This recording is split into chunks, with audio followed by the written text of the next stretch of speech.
Salut. Pour une fois, je vais vous raconter une histoire personnelle que je trouve assez édifiante. Vous savez, dans la vie, il faut croire en soi et croire en ses capacités, même si, parfois, on ne réussit pas à atteindre ses objectifs.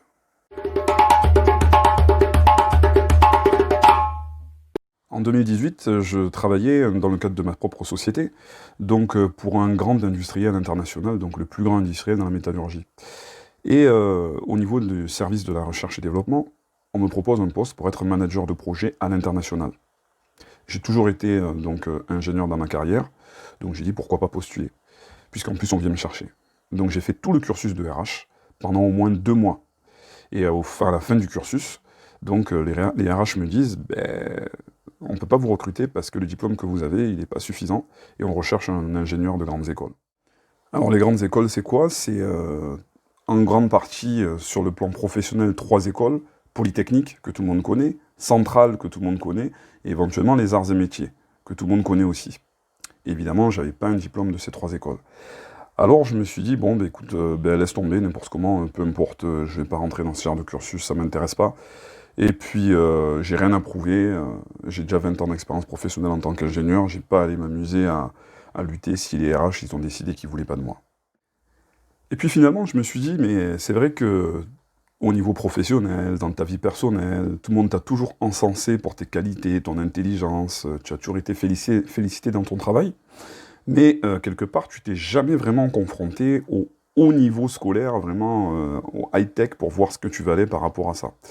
Et donc je me suis dit, tiens, je vais peut-être essayer, aux grandes dames de certaines personnes avec qui j'ai pu rester pendant presque 20 ans et qui ont été très très très proches de moi, et qui ont cherché malheureusement à dire le contraire. Après, c'est leur problème, ça les regarde. Mais je me suis dit, je vais peut-être essayer. Alors, comme j'ai toujours cru en moi, qu'est-ce que j'ai dit? Je me suis dit, je vais aller voir, je vais faire la liste. Allez, je regarde quelles sont les meilleures écoles qui existent en tant qu'ingénieur en France. Donc, numéro 1, Polytechnique. J'ai été les voir. Numéro 2, l'école centrale. Donc l'école centrale, j'ai été les voir, j'ai discuté avec eux, j'ai essayé de voir ce qu'on pouvait faire. Et ils m'ont dit non, on ne peut rien faire pour vous, mais par contre, si vous voulez, vous pouvez faire vous pouvez valider certains acquis, une partie de vos acquis, et puis vous compléterez votre cursus en allant prendre des cours, que ce soit à Marseille, ou à Paris, ou à Lille, pour avoir peut-être la complétude du diplôme. Mais bon, proposez votre dossier, et on verra. Alors en septembre 2019, j'ai écrit mon dossier, c'était plutôt en août je crois, j'ai écrit mon dossier, j'ai rempli les trucs, j'ai essayé de leur présenter en fait qui j'étais, et le 31 octobre 2019, donc ils me renvoient on va dire un retour positif en me disant, voilà, à partir de maintenant vous allez faire une thèse, où vous allez devoir valider un certain nombre de choses, et voilà les compétences que vous devez nous prouver que vous avez acquises, et ensuite on va voir ce que vous pouvez faire. Ok. Et donc je me suis mis au travail. J'ai bossé comme un dingue. Je bossais le matin.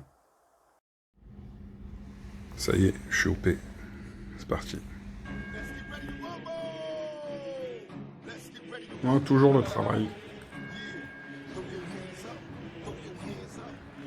Je bossais le soir.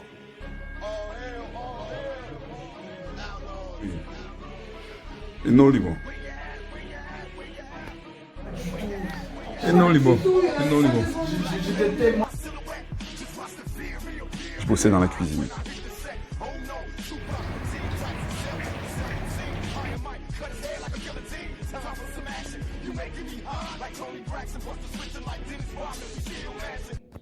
Et je me suis mis minable.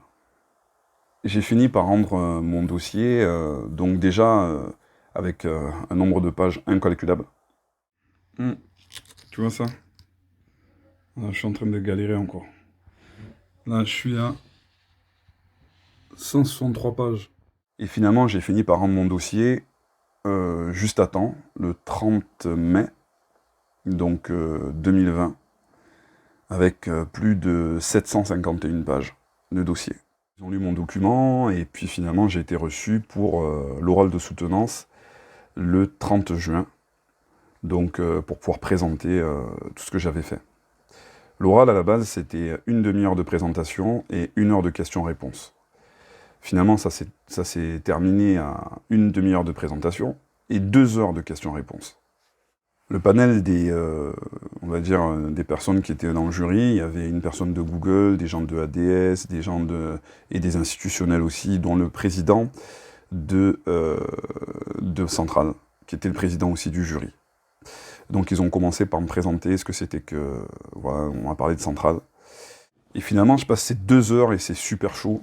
Je vois que le niveau, il est super haut. On attend de moi des maîtrises théoriques sur les points super complexes. Je sais que c'est Centrale. Et je sais que c'est costaud, donc on ne te donne pas le diplôme comme ça. Le président du jury m'explique que, bon voilà, il y a 3 possibilités. Possibilité numéro 1, on vous donne pas du tout le diplôme. Donc vous rentrez chez vous comme ça. Possibilité numéro 2 qui arrive le plus souvent, c'est qu'on vous donne le diplôme de manière partielle. Donc charge à vous d'aller, d'aller compléter en prenant des cours à Paris, en prenant des cours à Marseille ou à Lille, ou on vous donne le diplôme total. Bref, en tout cas, je passe tous ces examens-là, et au final, je termine de manière assez mitigée, mais ce que je retiens, c'est que j'ai donné le meilleur de ce que je pouvais. En fin de journée, vers 21 h, je reçois un appel d'un numéro que je connais pas. Et la personne se présente et me dit qu'elle est le président, directeur de Centrale. Et donc elle commence par me dire, voilà, on vous félicite pour votre travail, de ce que vous avez fait, on vous félicite pour la qualité de l'oral que vous avez présenté. Et le jury a délibéré de manière unanime et a décidé de vous octroyer le diplôme d'ingénieur centralien. Si je vous ai raconté cette histoire, c'est que c'est surtout pour vous galvaniser et vous dire que vous pouvez atteindre même les sommets. Bon, tout le monde ne sera pas ingénieur centralien, mais en revanche, on va dire que toutes les montagnes sont différentes et chacun son sommet. Chacun a, on va dire, des montagnes à gravir.